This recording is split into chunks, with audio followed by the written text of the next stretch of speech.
the beginning, I was living in a garage with my newborn son. I had no job history for 10 years and a 7th grade education. I had suffered extensive head trauma that had led to learning disabilities from traumatic brain injury that rendered me unable to function doing everyday activities that are typical and easy for most people. I was also struggling just raising my son alone with no family, juggling math courses in community college, and just trying to survive. One night, feeling full of hopelessness, and I was ready to give up on life, everything changed. Tony Robbins had reached out to me on social media. He gave me hope. He gave me the will to want to live again. But more importantly, he gave me a sense of freedom that I could help other victims, just like myself. My name is Janelle Gordon. I am the executive director and founder of Beyond Freedom nonprofit. I was a victim of sex trafficking for over 10 years. And the hardest part of my journey wasn't the moment I was freed. That wasn't the struggle. I was a victim of sex trafficking for over 10 years. And the hardest part of my journey was the moment I was freed. That was the struggle. There's no manual that shows you how to go from product to person. There's no rule book that states how to live in a world that bought and sold you. Our story at Beyond Freedom starts when the victim's slavery ends. We help usher them back into freedom and back into society by holding their hands and shielding their hearts. Because going from product to person is not a job that should be done alone. There are countless stories right now in the news of international trafficking rings being busted and hundreds of girls being rescued. Out of the millions of victims that are bought and sold each year, the 1% that are freed, we never hear what happens then. Really, what happens next? One girl was bought and sold, was sold into slavery by her mom at 4 years old. She was trafficked for 16 years. And when she got out, she had nowhere to go. She's been living on the street. These are the things that our young victims are dealing with. They don't understand how to be in this world. They don't understand how to make it. We have this vision of human trafficking, that it only happens in less developed countries like Thailand, Bangladesh, India, Brazil. But the truth is, what if I told you it was happening right here in your neighborhood, down the street where your kids are playing, even in their classrooms? And yes, I'm talking about the affluent neighborhoods, those especially. This is a $150 billion global industry and growing. We have to understand that this problem is not just something happening overseas, it's happening here in our backyards. It is what I consider the silent killer of our children because it's happening all around us and nobody knows. What we do at Beyond Freedom is we help to educate, empower, and enlighten our young victims. We help them by giving them a chance at life. We help them by giving them the tools to start over. And it starts with healing first. And then it starts with giving them the tools to learn how to be in this world. Now today, we're seeing in the news almost monthly instances of human trafficking rings being raided, some in the hundreds where girls are being rescued. And we hear about all those things, but we never hear about what happens next. What really happens once you're freed? One particular girl we work with was sold into slavery at 4 years old by her own mother. After being impregnated several times by her traffickers wanting to pimp out her children, she suffered many abortions and many miscarriages. And then when she was finally free at the age of 20, she had nowhere to go and was sleeping on the streets, desperate for someone to help her, desperate to understand how to really make it in this world. When she was robbed her childhood, she was robbed her youth, she was robbed her adolescence where you learn the skills how to live in life. How do we teach these to someone? This is the work that Beyond Freedom does. In my opinion, this $150 billion global industry and growing is the silent killer of our young daughters. We think of human trafficking happening in less developed countries like Thailand, Brazil, India, all these places, but we don't think about it happening here in our backyards, in our neighborhoods. where our children go to school. We certainly don't think about it happening in affluent areas such as Orange County or LA, but it is. We have to wake up and look and see what's happening right under our noses, because this industry isn't going anywhere. It's actually the second largest criminal activity in the world. Beyond Freedom is committed to education, empowering, and enlightening our survivors. We do that by holistic means, really helping them to heal first, getting them the education that they need, getting them mentorship into mentorship programs, and really helping them to develop life skills to become functioning members of society again. We believe that going from product to person is something that shouldn't be done alone, and we need your help in doing this. Would it be worth just $5 to you, your morning cup of Starbucks, to rescue and rehabilitate a young woman that's being bought and sold into sex slavery? Would it be worth a month of cups of coffee? How much would it be worth to you? And if just saving just one girl was all that Beyond Freedom did, would it be worth it to support a nonprofit that saved one life? I know to me it was. It was worth it to Tony and the work that he did for me. And just by reaching out to me, the ripple effect that it's caused by me being able to rescue and rehabilitate other survivors. So we need your help today.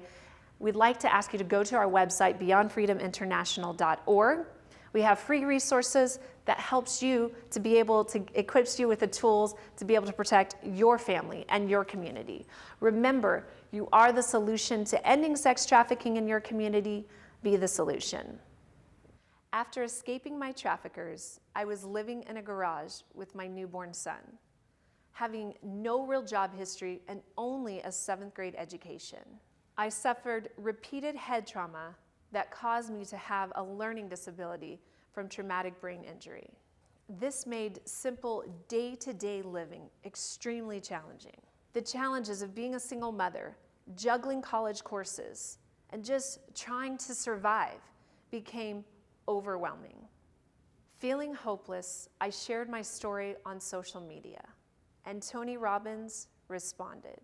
With just one message, Tony gave me hope to live again. But more importantly, he gave me the desire and passion to help other victims struggling with the same problems. My name is Janelle Gordon, and I'm the executive director and founder of the nonprofit Beyond Freedom. For over 10 years, I was the victim of sex trafficking. But believe it or not, the hardest part of my time being trafficked was the moment I was set free. That's when the real struggle began. There's no manual on how to go from product to person. There's no rule book that shows you how to live in a world that bought and sold you. At Beyond Freedom, their story begins when their slavery ends. While holding their hands and shielding their hearts, we help usher them back into society. Because going from product to person is never a journey that should be taken alone. After escaping my traffickers, I was living in a garage with my son and realizing that there had to be more to my life and the life for my son. I tried to really make it in the society and where I was living. So I enrolled in college hoping to better my life and better my education because I had only had a 7th grade education at that time. And for 10 years, I had been trafficked. I had no job history. And so I knew I had to do something to provide for my son. I wanted to give him a life I never had, being that I was a victim of sex trafficking for over 10 years, and I had come from the system. I was a product of the foster care system. I knew that I had to make a difference, and I had to give more to my son. So the most challenging part for me was really just trying to figure out how to be in this world. You know, I grew up in an extremist fundamental cult. I was placed into a family that thought religion was more important than just learning how to live in this life. I knew what would send me to hell, and I knew how to save people. But I didn't know just how to function in a society, in a community, in this world. And that is precisely why I was a victim of sex trafficking, because I had that target on my head. I was vulnerable, I wanted connection and love, and I wanted to have things in life. I grew up extremely impoverished. So to me, for traffickers, I was their perfect mark. But the most challenging part, as I always say, wasn't the extensive beatings and trauma and rapes and brandings and the list of things that I experienced that no one should have to go through. That was not the hard part. The hard part was trying to fit back into this world where I was bought and sold, and doing it with another mouth to feed, my son. And so Beyond Freedom really exists to help women with that process.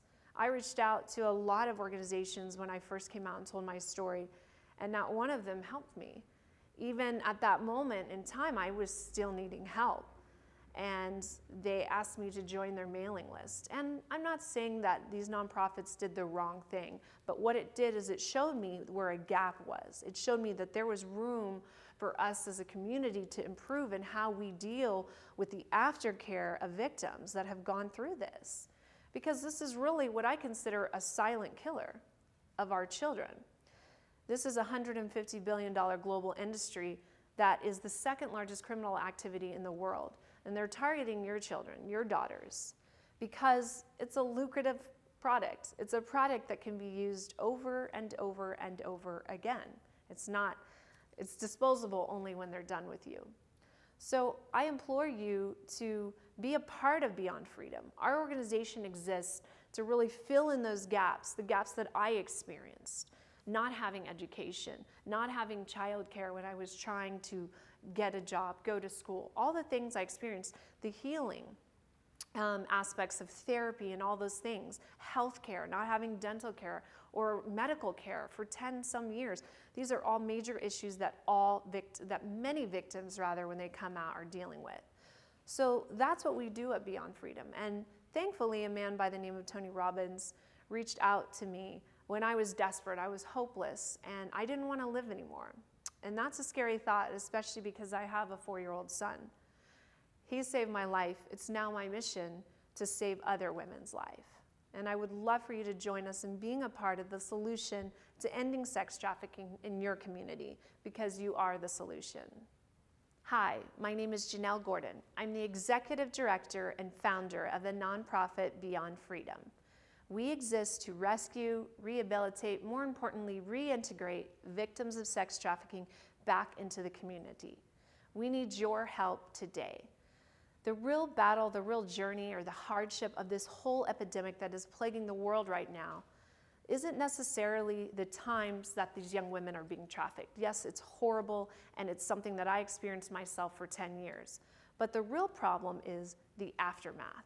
What happens to all these young women once they're freed? Where do they go? Many of them have no families, no job history, no education. How are they supposed to make it in this world? I say it always ends up the 3 Ps: poverty, panic, and PTSD, instead of living the life they deserve, full of passion, purpose, and prosperity. That's what we're committed to at Beyond Freedom. We need your help to assist us in our mission. My name is Janelle Gordon, and I'm the Executive Director and founder of the nonprofit Beyond Freedom. There are many ways to spot sex trafficking in your community. In fact, this might be the trickiest thing of all, because sex trafficking presents itself in so many different forms. This is where the education aspect comes into what we do at Beyond Freedom. We help to educate your children and educate your community, business, whatever you have, so that we can give you tools that will help you spot signs. This will be tricky, but as time goes on, it will become easier because you'll know exactly what to look for. The first thing is probably one of the more generic ones you hear, but it's really actually true. If you see bruises or marks, or any kind of markings around the neck, or excess makeup that might have been trying to cover neck, or bruises, things on the face, lacerations, that is a sign, obviously, even if this person isn't being sex trafficked, that there's some domestic violence. So this is a great one, and it seems very simple, but oftentimes this can be a huge clue that something's going on. So I think a lot of us know that one, but it's always good to go back to that, because that leads us to many more things. Tattoos are another big one.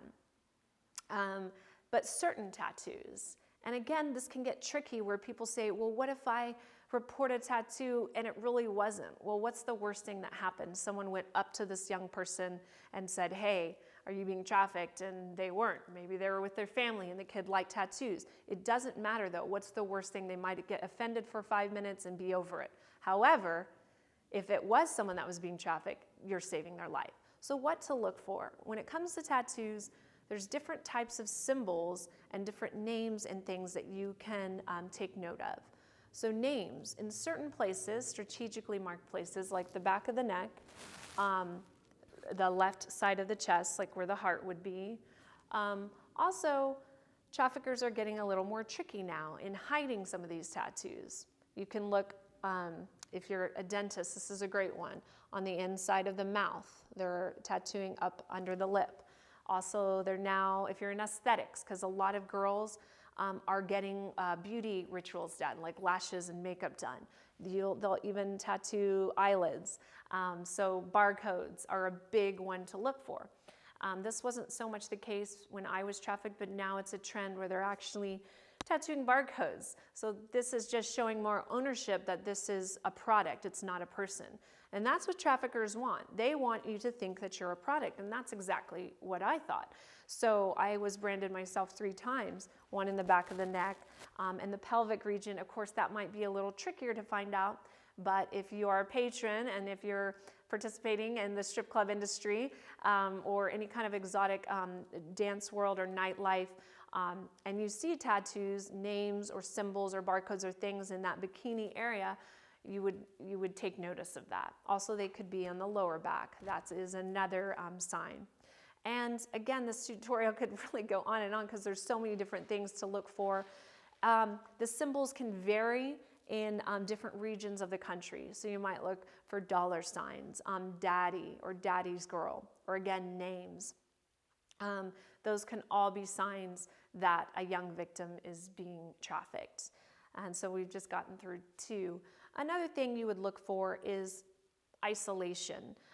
If a young person was previously really maybe very social and then pulled back and was distancing themselves from friends, from family, if there was family involved, from jobs, and started to really pull away, because what traffickers want to do is they want to get you alone. They want you to think that you have no one, and often that's why for so long pimps were targeting foster youth and runaways. And they say within 48 hours a runaway will be picked up by a pimp. So just knowing isolation. If now pimps are getting smarter and they're targeting kids from good families. So it doesn't mean they were necessarily in foster youth. So if your children or young people in your life start isolating themselves from activities and friends, this is a good sign something's going on. I always tell parents, know your kids' passwords. If they get pissed, oh well. We live in a time today when privacy is something we'd all like to have. But unfortunately, with this being the second largest criminal activity in the world, privacy is a luxury that we cannot afford to have with our children. I have a son myself, and I monitor what he watches very closely. Also understanding, parents, that your children, even if they're playing pre-approved games, that there are pop-up screens on every single game out there for chat windows. This is another way that pimps are targeting your kids as young as 4 and 5 that are playing games. So know how to put parental controls on your games and on your devices. This is another sign. Do you want me to keep going? Because I could keep going for a long time. Okay. I was on a panel once with a detective who actually works in human trafficking rescue, where they, human trafficking division, where they look for perpetrators and they trap them before they can get to the girls. And her daughter was playing a game and a device she'd approved of, and she heard her daughter laughing while she was cooking dinner, and of course, hearing this laugh, she turned around and asked her, "What's so funny, honey?" And the young daughter, who was 4, I believe, said, "Oh, I'm just chatting with Mr. So-and-so." And this is a detective that is in this field. So I just share that story with you because she shared it openly and was just warning parents to understand how easy it is for these pimps to really target your kids now. And this was obviously she was from a very good home. So learning about parental controls and devices, controls and settings for your children's devices. So that's one thing to look for. Another thing is noticing, and again, there's so many different forms, but as a majority rule, noticing one man with 2 or more young women. And maybe not always young. Trafficking, can start as young as 11 is when they're being targeted, but now we're seeing it more in high school and college age because these kids are broke, right? High school kids need fast cash. One of the young women I worked with responded to a personal assistant ad, and she just needed extra cash. She was living at home with her parents, but was trying to pay the bills and move out and gain her independence. So she answered the ad.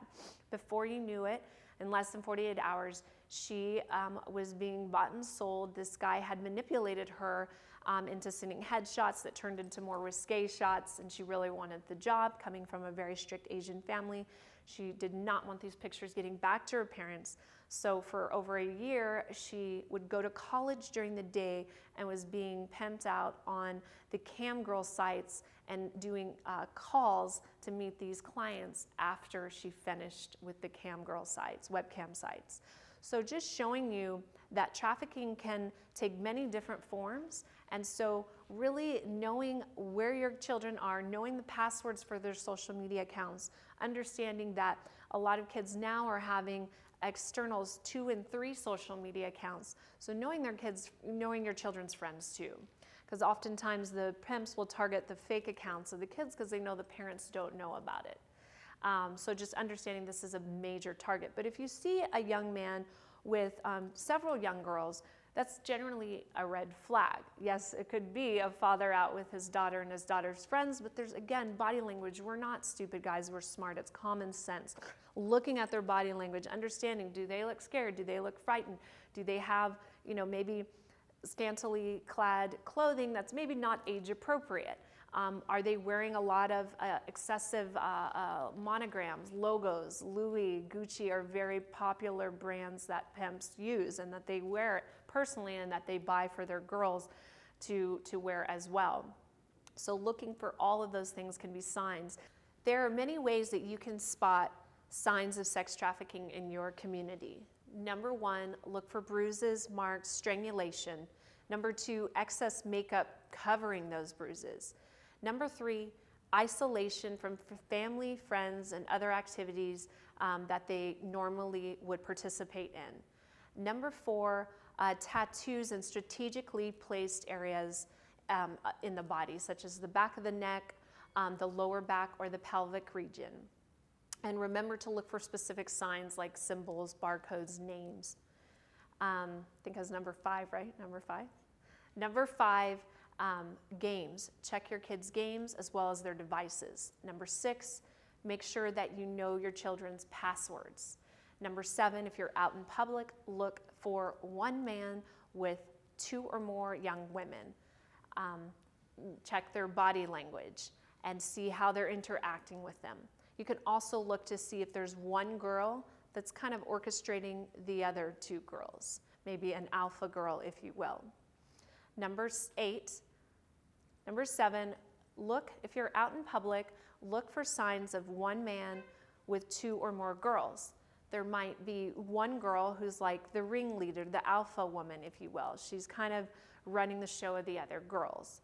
And again, looking for body language to see how are they interacting, how are they engaging, do they look frightened? Sometimes another thing is overconfidence. I know that sounds interesting, but, and then this goes along with number 8 is what are they wearing? Are they scantily clad, wearing clothing that's not age appropriate, or wearing clothing maybe that you would wear to go out, but they're in public, like at the grocery store or at the mall. This is not something you would wear a club dress to go eat dinner or to go shopping.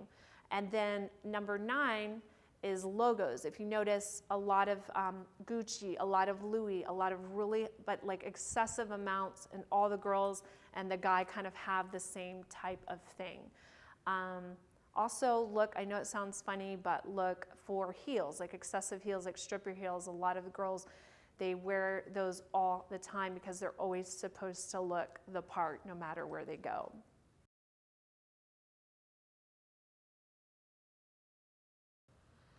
So my story began a little more unconventional than most.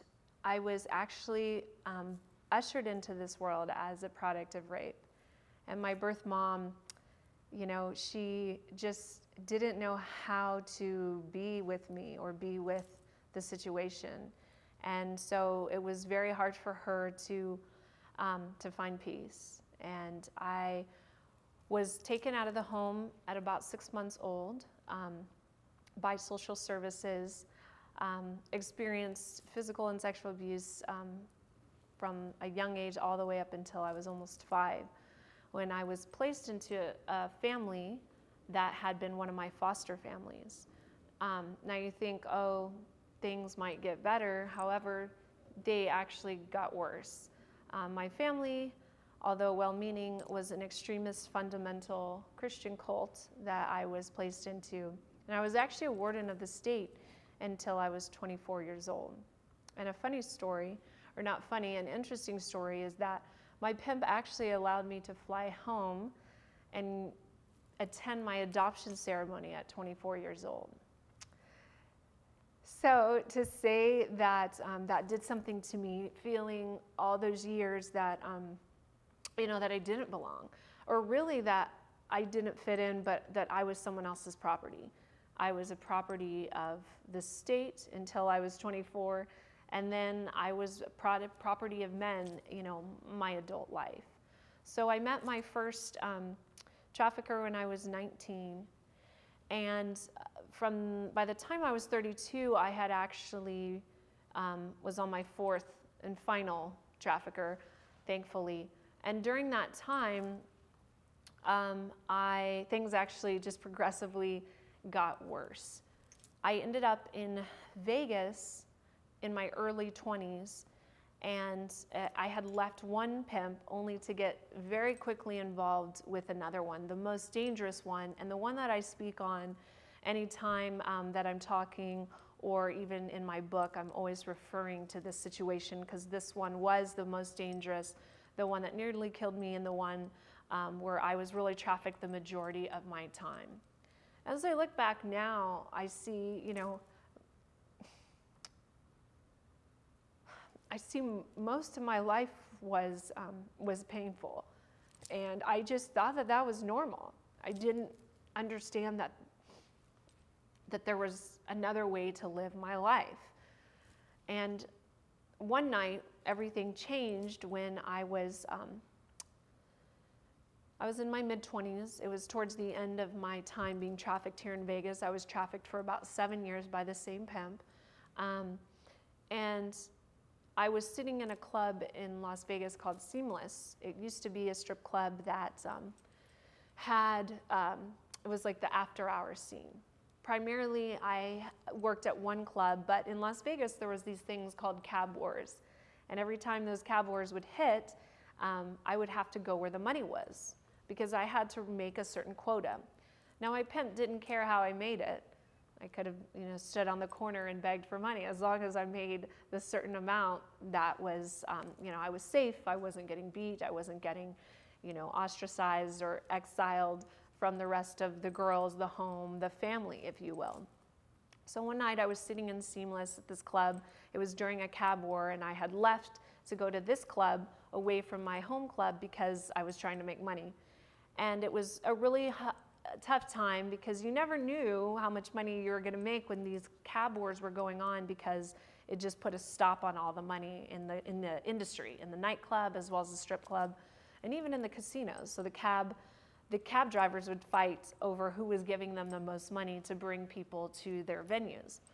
So I had about $300 in my wallet, and it was actually my little Louis Vuitton purse, my clutch, and I would carry that to work with me every night. I needed roughly $3,000 to go home. That was my quota at that time, considering the season.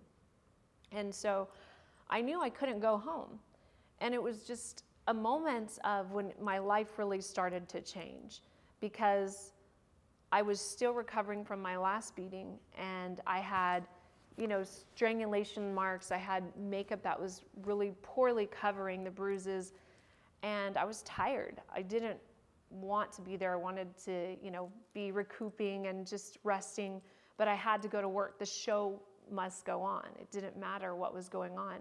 And so this dancer looked over at me and she just asked me a question that changed my life. And to this day, I thank her for being bold enough to just ask me the right question at the right time. She just asked me if I wanted to be happy. And for me, it was something I hadn't really experienced my whole life. I was always wanting to be loved and always wanted to understand why my birth mother didn't love me enough to keep me. And she made the decision, why did she make the decision to not do better and to have me in that situation, but yet to have a whole nother family with this man that hurt me. And that's something I carried with me every day. And I know that was one of the driving forces that wanted me to try to find love. And the family I was placed in, I just never felt like I belonged, and their shame and dogma and religious, the cult-like environment I grew up in, I didn't feel that that was love either. So when she asked me if I wanted to be happy, it was like I found someone who cared. And I had given the same scripted answer for years. I'd worked with this woman.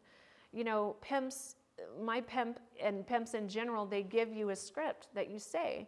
And so if people, if you deal with people that you think are being trafficked and they're giving you these pat answers, you have to dig deeper.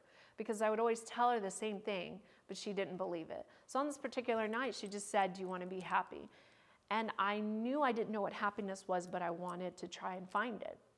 And so I said, "Yes, I do." And so I told her what was going on, and I had never shared with anyone what was happening.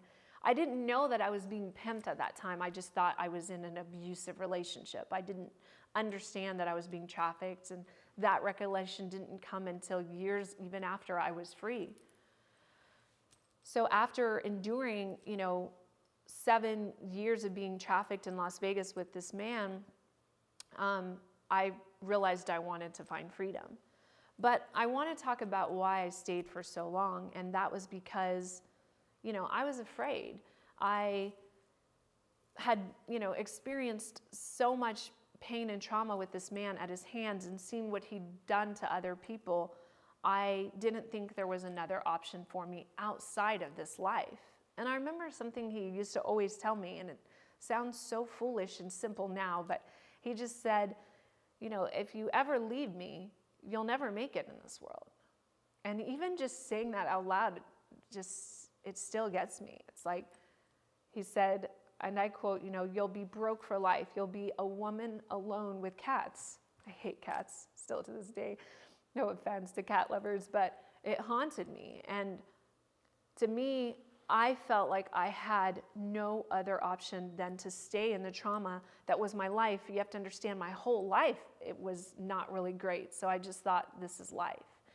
And I remember one night, the night I almost died, I was in Gladys Knight's neighborhood. We had a property there. And very quickly, I was ushered into this life very quickly because I thought he was my boyfriend. And that's all I really wanted. I wanted love. I wanted connection. I wanted to experience a life I hadn't lived. I grew up extremely impoverished, and I thought, if I had all these things, I would be happy. Kind of like we're all searching for something, and this was me. And this man gave it to me, and he actually met me in a Hooters, believe it or not. At that time, I was convention modeling. I had been moved out to Vegas by another photographer who had helped me escape from a pimp in Texas that was not violent, but he was what we call a finesse pimp. So when I moved to Vegas, I thought, oh, this life is gonna be so great, and I'm gonna make all this money, and I'm gonna be happy and feel important, feel special. And I met this guy working at a Hooters, and he seemed very normal. He was actually with a bunch of other guys who were, they all had Hummer t-shirts on. So they were from the Hummer dealership. And there was about 12 of them, and I was serving the table. And I was not even interested in him. I was just doing my job, making money, doing convention modeling, taking acting classes, just doing what I thought was gonna make me happy. And when he started, he asked for my number, I gave it to him, and I think I was just flattered, like, oh, someone successful was giving me his number. And I didn't even, again, I wasn't even thinking about anything other than just, it was more like I was flattered. So I gave him my number. He called me shortly thereafter, and he started to date me. And everything about him seemed so larger than life. And it was like this girl from Texas who'd grown up in, a cultish family, if you will. We were missionaries in a third world country in Thailand. It was exciting to me. And so that is what drew me in. And I dated him for about 6 months before there was any violence or anything. And or what I thought was dating, he was grooming me. And so I fell for him. Looking back now, there was red flags that I should have checked into, but I was just so desperate to be loved and be a part of something, I ignored them. And so very quickly, I was ushered into the exotic dance industry. I started stripping, and he groomed me into, getting my boobs and helped me get them paid for, and sent me to, to Arizona to get my boobs done, and even sent me back in a limo that same day because he was so eager for me to get back to work. And the way it started, I always tell people, they're like, oh, were you forced into this van? And I was like, no, it was so subtle. He just came to me, and after he gave me some things, like some things that made me feel stable and secure and made me feel like I was special, he helped me to get into a house, he helped me to get into a car, he helped me get my boobs, and I thought, okay, this is good. And then he just asked me, hey, I have this business, and if you invest half your money that you're making working, I'll give you a return on your investment at the end of the year. I didn't know anything about business. I really basically I barely knew anything about even life, let alone business. So when he asked me, I said, yeah, I trusted him at this point. And from there, it was just a slow, gradual thing where it became, in 6 months, it was like, after another couple months, it's like, oh, can you give me more? Anything will help. I have this, and everything looked on the surface real. He did have dealings. I remember the first time I met him, he was actually in a business meeting. So it wasn't like it was not that plausible. And I think that's what I want people to understand, that it was so subtle, and I was in such a vulnerable place, and I was not prepared to live in this world. I was not educated. I didn't understand how the real world worked, let alone Vegas. So very quickly, I was giving him every single dollar I had, and then it became, you drop the money on the table and you go. And then it became forced, and then he put his hands on me, and then after that, it just went downhill. And one of the worst beatings that I remember vividly experiencing was in Gladys Knight's neighborhood, as I was saying. I had come home, I was working at the Spearmint Rhino, that was actually the club where I worked. And my pimp, his name was JT, I'll just say that, told me to actually proposition my manager, because he said, I want you to get more money. So if you talk to him, he'll give you clients and you can make more money. And so I did. I did everything he told me to do, because I knew if I didn't, there was consequences, and they were severe. And at this point, he knew my family, had even been introduced to some of them, and had threatened to kill all of them. And so I believed him, and it wasn't, there was nothing for me to think he wouldn't do it. He was a part of the Black Gorilla family. He had dealings in the Bay Area, and I had seen him be very violent with not only obviously myself, but other women he was pimping, as well as other people just in Las Vegas. So I knew what he was capable of, and I didn't want to cross that. So on this particular night, I had talked to my general manager and kind of put that bug in his ear, like if he gave me more clients, I would, end up sleeping with him, this whole thing, just like JT had asked me to do. And when he came home that night, he became enraged because he saw the text of my general manager responding to me, which is what he had told me to do. Oftentimes, pimps are on a lot of, they're on drugs, or they're taking steroids, which JT was, and their tempers are crazy. Obviously, the hormones make things worse. So he, blew up on me and threw me down a circular flight of stairs in Gladys Knight's neighborhood. I hit my head, And then I don't remember much. I woke up after that and he was, strangling me and punching my head. And then I remember him throwing me out on the front porch. And it was like 3 a.m. in the morning, around that time. And there was no one out. It was really quiet. And he threw my bag out, and somehow my phone landed beside me. And at first, I passed out. And when I woke up, my head was spinning and everything was like closing in on me. It was really fuzzy. And I remember I grabbed my phone, and it was a flip phone at that time, still the end of those. And I was trying to dial 911. I saw the numbers, but it wasn't registering. I knew what I had to do, and I couldn't dial. And I just remember sitting out there thinking I was tossed outside like garbage, and I'm just gonna maybe die out here. I didn't know what was wrong with me at the time. I obviously had a concussion, I found out. Eventually, somehow, I was able to dial 911, and I'm not even sure the course of how long I was out there. Obviously, in those times, everything seems longer than maybe what it was. After that, he came out on the porch and said, "I'm driving you to one of our other properties. If you were bad or didn't make your quota or were not obeying him, you got exiled to one of the shitty homes." So he drove me back to not Henderson, Green Valley, and we had a small property over there. And then he said, "Well, get some clothes. You're going to come back to the main house, and I'll take care of you there." And then he proceeded to rape me, and I showered and drove me back into the car, or took me back in the car and drove me home. And then he was hitting my head in the whole time we drove back. When we got there, the police were there because obviously the call had gone through, the Henderson police. And I actually stood up for him. I was so brainwashed at that time. I lied and said, it was by accident. I didn't call. Obviously, they knew better. But there was numerous times where that happened. And in the end, I knew that he was going to end up killing me because these situations kept happening. I ended up sending myself to jail several times because I knew that was better. A night in jail was better than actually going home and facing him and his wrath. So the night, flashback to Seamless, where the girl asked me that question, that's where I was able to devise a plan where we faked my death. We devised a plan to fake my death.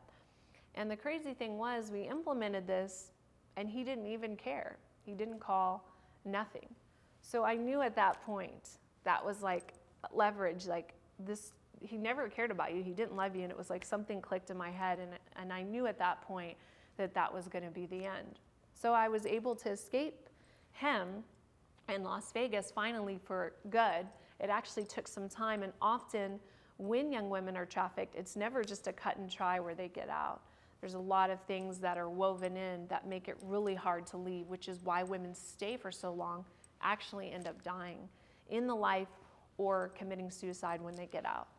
So I'm definitely the 1% of women that escaped. And I think what's important to understand is that, yes, I was a prime target for this to happen to a person, but that now it's happening, and anyone can be a target now. Having the right moment of vulnerability and being in a place where these traffickers can come in and just prey on your weakness, prey on your needs that aren't being met.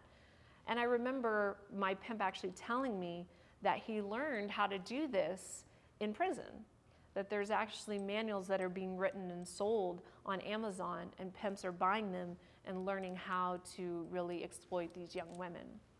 So when I fled my pimp in Vegas, I ended up back in Texas, where I was originally from.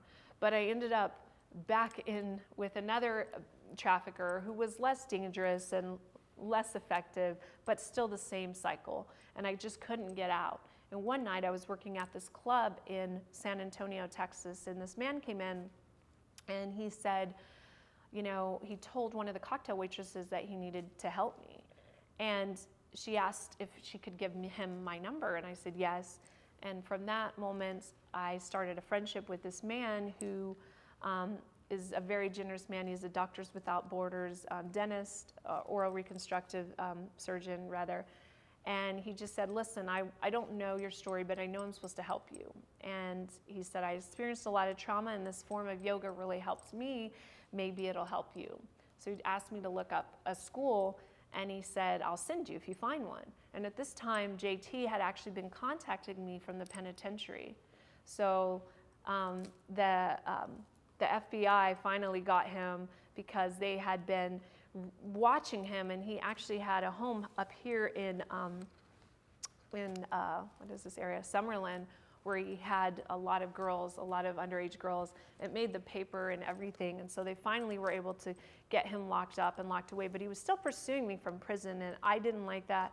It didn't feel safe and comfortable to me, and I just knew I was never going to be able to break free from the cycle unless I physically left the environment I was in.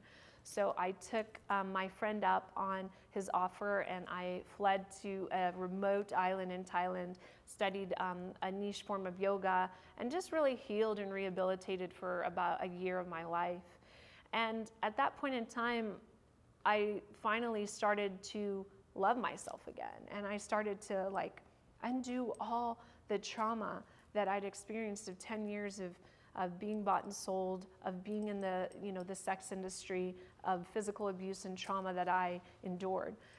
And when I made my decision to come back to the US, it was actually the scariest time of my life because I knew how to live on this little island. I knew how to be happy, to be at peace, but I knew coming back into an unforgiving world that often judges women who've experienced this, I honestly can say I didn't know how hard it was going to be, but what I imagined, it was 10 times worse. And to this day, it is still something that I struggle with. And I've been very blessed.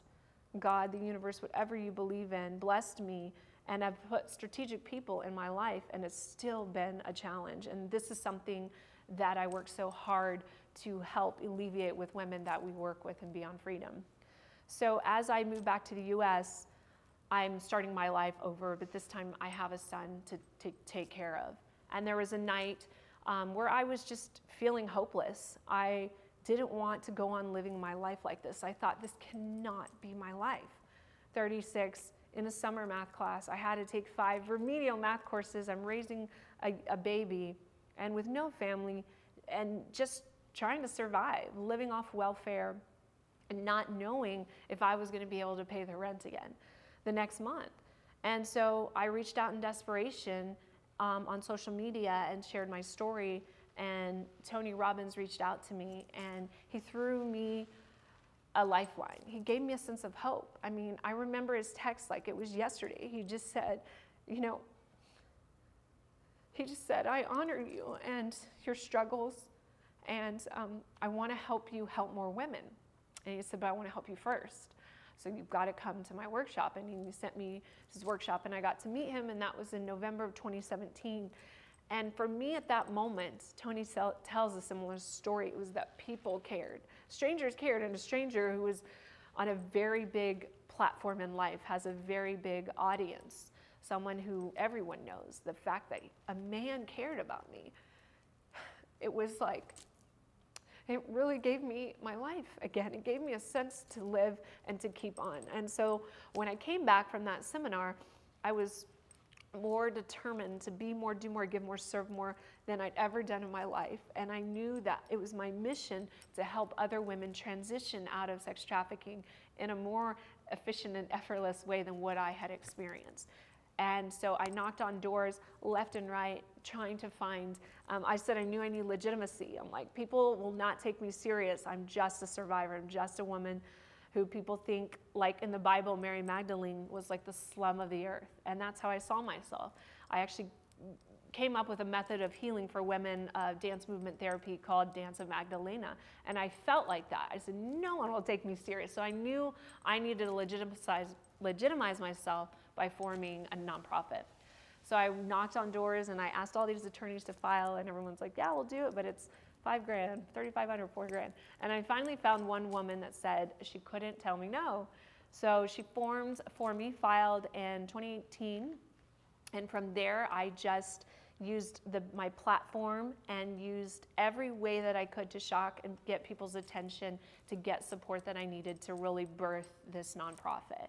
And the thing I think that's cool about Beyond Freedom is that, and no offense to women that have this place in life, but I'm not some affluent, Caucasian housewife that got bored and wanted to do something with their spare time and start a nonprofit. No, I started this out of my own experience, because who better to help other women that have been trafficked than a woman who's been trafficked herself?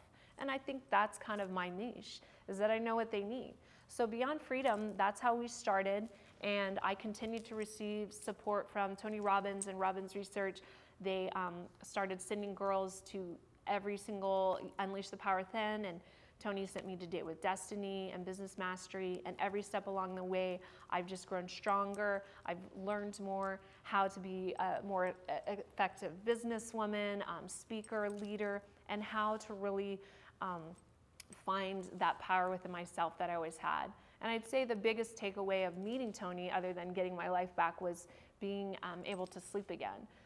As a victim of sex trafficking, I suffered insane PTSD where I didn't sleep for about 10 years of my life.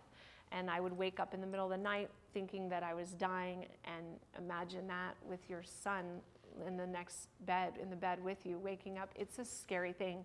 So once I started doing the work, I'm sleeping through the night again, and it's rare that I have episodes, and now I have the tools to really deal with them. So that is basically the long and short of my story. Now I'm just dedicated to growing the nonprofit, raising my son, as well as building my own business. I have dreams of creating an empire for myself and a legacy that I can leave to my son too.